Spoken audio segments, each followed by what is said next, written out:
Assalamu alaikum warahmatullahi wabarakatuh. Today I am your brother Abdul Sabur addressing you all on the welcome of Dr. Zakir Naik in the blessed land of Pakistan, and I grew up and raised in Markaz of Educators that is under the supervision of Sheikh Muhammad Muhsin Alam. So dear listeners and viewers, today we are very excited to extend a warm welcome in the field of Islamic scholarship and a great honor and a heartfelt respect, and it is with immense and profound joy that we welcome to celebrate the arrival of Dr. Zakir Naik in the blessed land of Pakistan. And his visit to Pakistan marks a significant occasion for all of us, and we have the opportunity to benefit from your knowledge and spacious experience.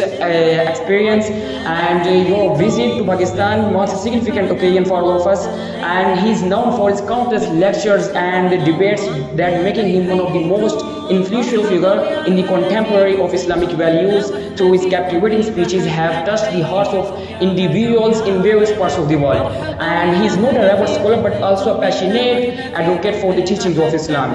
And we know that your presence among us is not just a passing visit, but it is a valuable opportunity to benefit from your knowledge and experience.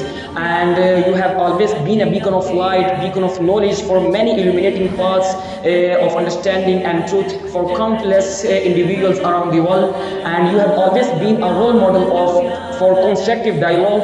And Dr. Zakir Naik is renowned for his extensive knowledge of Quran and Hadith, and for exceptional ability to communicate complex religious concepts in the way to accessible of all. And Dr. Zakir Naik has dedicated his life to a mission of spreading Islamic values, promoting interfaith dialogues, and fostering a spirit of understanding between different cultures and religion. So by the grace of Allah the Almighty, Doctor has arrived in Pakistan and guest of entire Pakistani nation, and he has been invited by the government of Pakistan and will honor the soul of Pakistan with his blessed presence.